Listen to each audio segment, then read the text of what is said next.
Hello again and welcome to Webology Learn for Good. As you know, I'm Aakash Biswas and let's get started with CSS tutorial 3.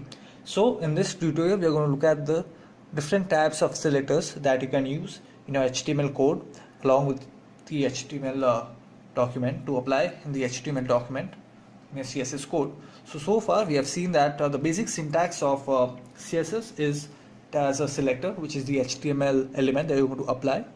Then it has a property, say a particular property you want to apply, say you want to apply color, so that's the property, and it has a value, say blue.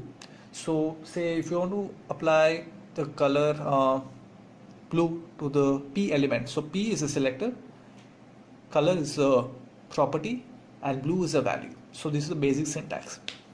Okay, so there are different types of selectors in this way. So the first selector that we are going to look at, okay, is types of selector. The first one is the universal selector. So the universal selector selects all the elements present in the HTML document, and it is used to apply the same rule to all the elements in the HTML document, and it is represented by the asterisk symbol. So the star symbol is known also as the asterisk symbol. So here's the example. Actually we are going to look at this a little later when we get our hands dirty with HTML coding. I'll actually demonstrate to you how you can use that. Okay, so the next selector is a type selector. So the type selector is used to apply one style rule to many elements, okay, and it matches all the elements specified in a list with the given value and applies the style rule. So say suppose you have many elements in a document, say you have h1, h2, p and many more, and you want to apply the same style rule to all of them. Say you want to apply a color red to all of them, so that's why you have to use a type selector. So what you do, you write one by one all the elements, the elements in the selector, and you separate them by a comma, okay, and that becomes the type selector, and then you apply the properties and the values. So next selector is ID selector. So if you have done HTML, you know what is ID used for. Okay, ID should be unique in throughout your document. So the ID selector is used to apply the style rule to an ID attribute, and it uses the hashtag character. Then this is not for Twitter. Don't mistake this for hashtag Twitter, hashtag I love CSS. Well, you can tweet that, but this is not that hashtag. Okay, I mean the character is same, but the function is different. So don't confuse with hashtag for Twitter and hashtag for CSS. This is for ID selector. So here's the example. I have h1 and I have created ID with the value CSS. Okay, so and ID should be unique throughout your document. You can only use it once. Okay, identify only once. So I love CSS and I want to apply the color head to it. So I do hash CSS the value and then I apply the color. Okay,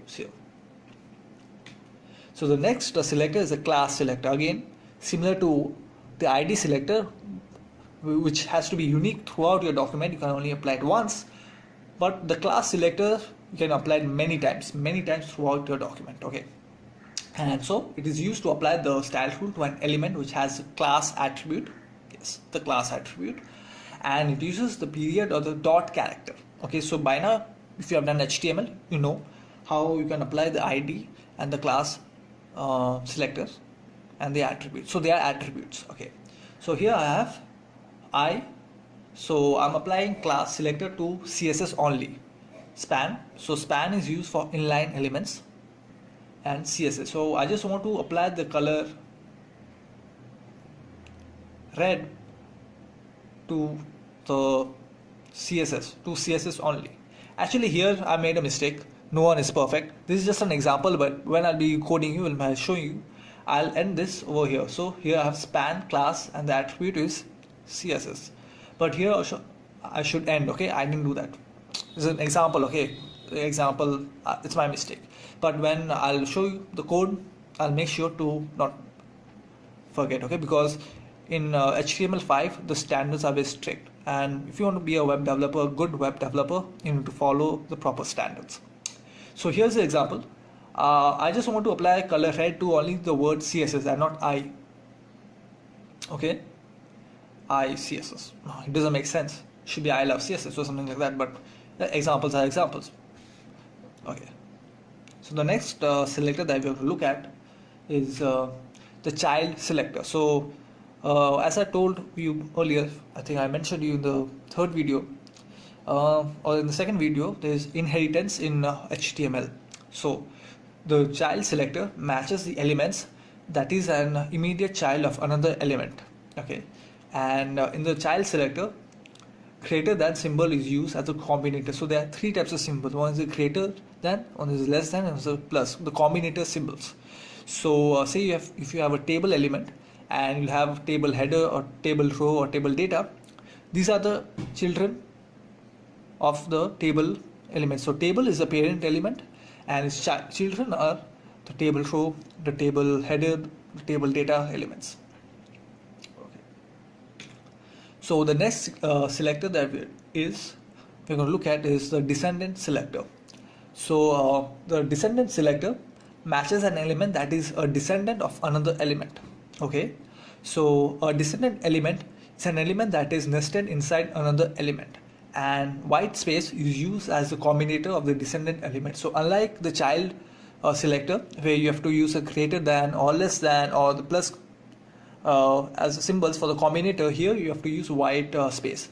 So here I have table, and the descendant element right after table is table data. Okay, and I'm applying color yellow to it. And the last selector that we're going to look at is the adjacent sibling selector. So CSS, I don't know whose idea it was to create parents, child, siblings, brothers, sisters, I don't know what not, but that's the way it is and I love it. I'm not complaining. Don't think that I'm complaining because these things are there. They are very simple actually. I mean, a brain-dead, a retarded can also understand. I'm a retarded. I mean, not in true sense, but I kind of suck at maths and I'm not very good at studies. But when it comes to HTML, CSS, boss, no one can beat me. Just kidding. So the adjacent sibling selector is used to select all the elements that are adjacent siblings of a specified element. And sibling elements must have the same parent element and no other element. So this is very important. No other element can exist between the adjacent sibling elements, and the plus combinator is used, the plus symbol is used as a combinator of the adjacent sibling elements. So here I have three elements, h1, then p and p. So here I have h1 which says I love HTML, and then followed by that is the p element. It says I want to be a web developer, and then after that comes another p element which says I want to be very rich. Obviously I want to, even I think you want to. So learn HTML and CSS, it'll help you make money. And what we do here in the CSS code, I'm only going to apply the CSS code to the sibling element of the parent element. So h1 is followed by p, and I want to apply green to these two elements only and not the p element followed by that. So here I have in the example h1 plus p color green. So this will apply color green to h1, which is I love HTML and I want to be a web developer. Okay, and it won't apply color green to I want to be rich. Okay, so that's it for selectors. Now let's get our hands dirty with HTML coding.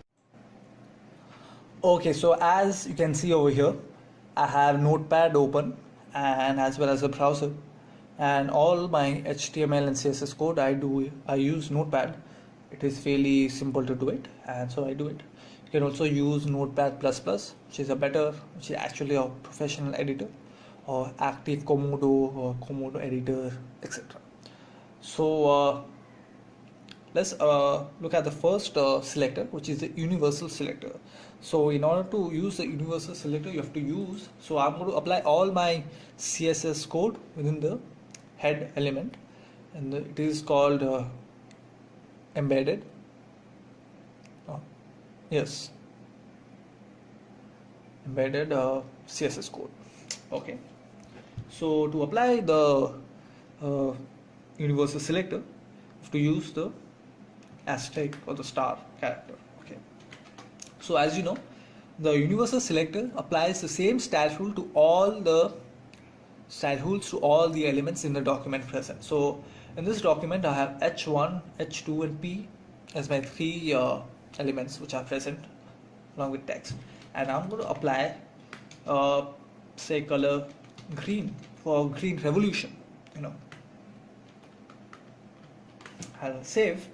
You can save your documents Control S, or you can go to a file and save as well. Now refresh and see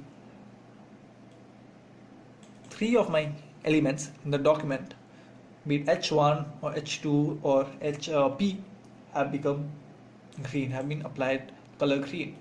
Similarly, I can change the color. I can also say apply orange.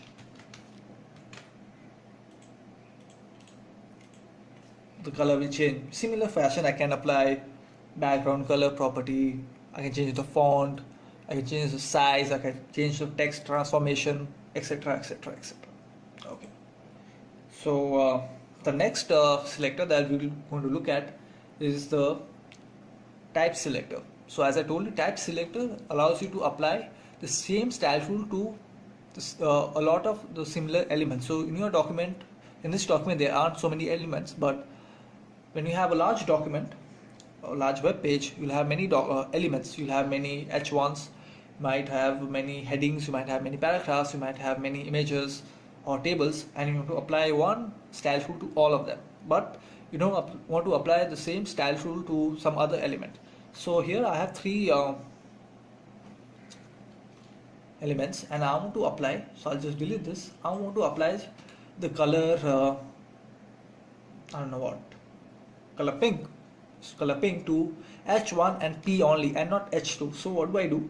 I use a type selector. So in order to use a type selector, you have to separate your elements, your selectors, with a comma. So here I have my first selector, which is h1, followed by a comma. So you have to put a comma. Then my next selector, which is p element. Okay, and then I can apply the style rule I want. So I want to apply color pink. I'll save and see what happens. Voila! So this has applied color pink to h1 and p only, and not to h2. Okay. Similarly, if I have more elements, I can do that, but in this document there isn't. So the next selector that we're going to look at is the class selector. So just delete this, and here I have I love HTML, and say I just want to change the color of HTML. So I can use span element with the class attribute, and I'll put the value as HTML, and I'll close the span element. Okay. Now here I'll use the dot, a period character, and I'll apply a color. Say I'll apply yellow.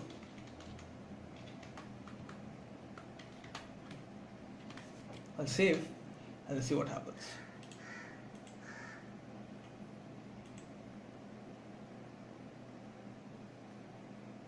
Okay.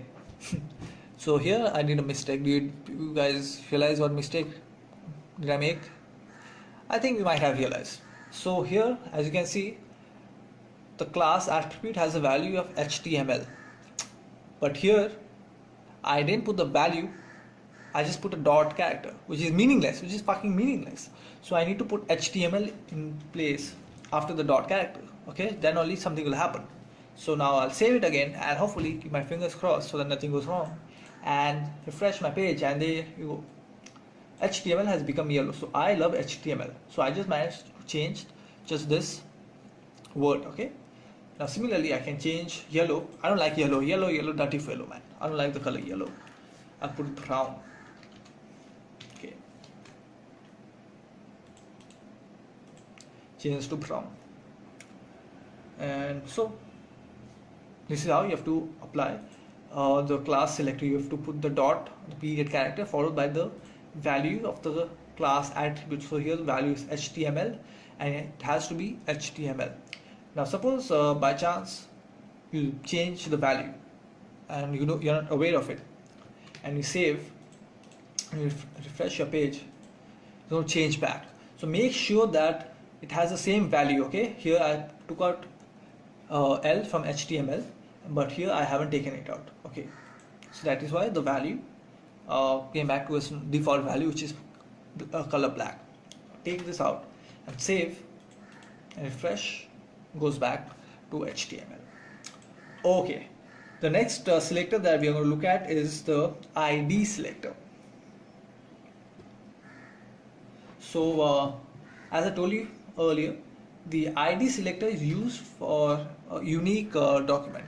Unique in the entire document, has to be unique. Okay, so I'll just delete this.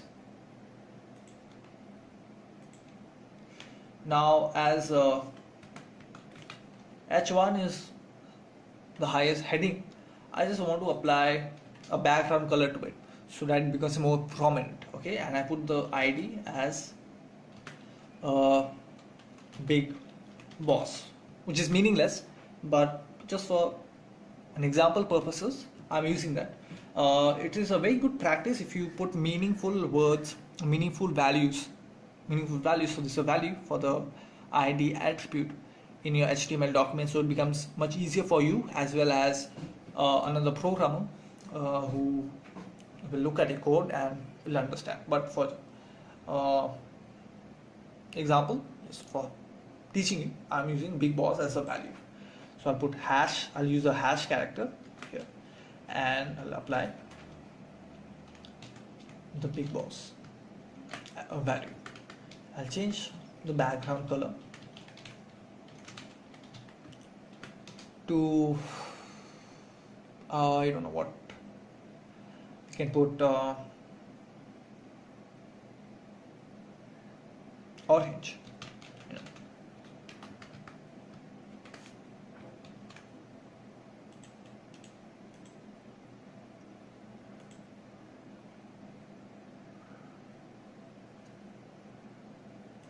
Okay, so again I made a mistake over here. In place of big boss I wrote big boobs or something like that. So no one's perfect, man. Even I'm not perfect, so don't judge me, okay? Just kidding. So I managed doing it. Success, yes. Okay, so the next selector that we're going to look at is the child selector. So in order to show you the child selector, I'll just create a simple table, and in that I'll put caption on the table, say my table, and within that I'm just going to create a couple of rows and tables. So one, just some random data, it does not matter what it is.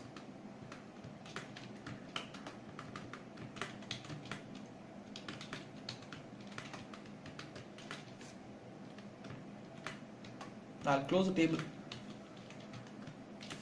Now I want to apply the child, I want to use the child selector. So here I have table plus, use plus as a combinator, caption.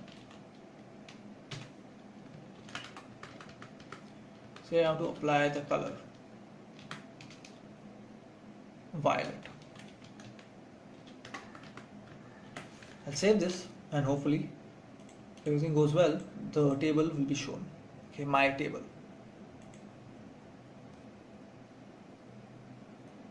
I can change the combinator as well. I can make it greater than. So as you can see, the color has changed. Now to make it more prominent, if I zoom in, you can see this is my table. Okay, now I can put a border over here, table border.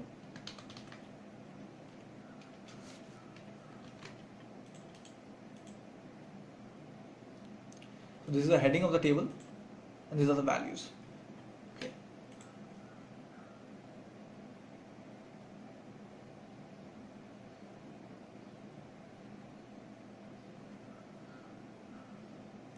And similarly, the descendant and the adjacent siblings selectors are pretty same. In place of a combinator, say I'm removing this caption and to apply to TD. Okay, now I'll save. So the adjacent selector has happened.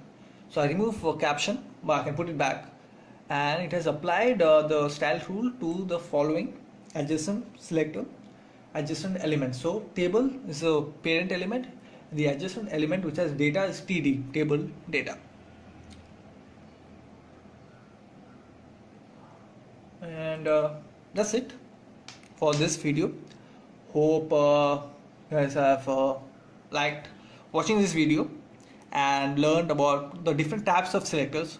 A lot of CSS coders only use one or two types of selectors. Mainly they use class and ID and the universal selector. Okay, they don't use the rest. But if you want to be a professional and a pro CSS coder and the best CSS coder, you got to use the different and know the different types of selectors. And as usual, I'll request you to like or dislike. It's your life, so make the choice right. And do comment if you have any comments or views on this video or on any videos that I've uploaded earlier. What do you like, or what do you fucking dislike, or what do you want to learn more, or how can I improve? I really want to know how can I improve my videos. Obviously I don't have much views, so I want to move views as well. So for that, please share this video with your friends, your teachers, your parents, your neighbors, your coaches, people you follow on Twitter, people you follow on Facebook, people you follow on Insta. Just share this video with them. And as usual, I will ask you to please subscribe, because if you subscribe, then you'll get a notification in your YouTube account or in your Gmail account when I upload my next video, so that you can look at them and learn CSS or HTML or JavaScript. I've started a course on JavaScript. I do a course on basic computer hardware as well, where I teach you the basic components of a computer hardware, like how does a motherboard work or how does a keyboard work, etc. So if you are subscribed, then you will get a notification of all my videos when I upload next. And as usual, I just tell you goodbye and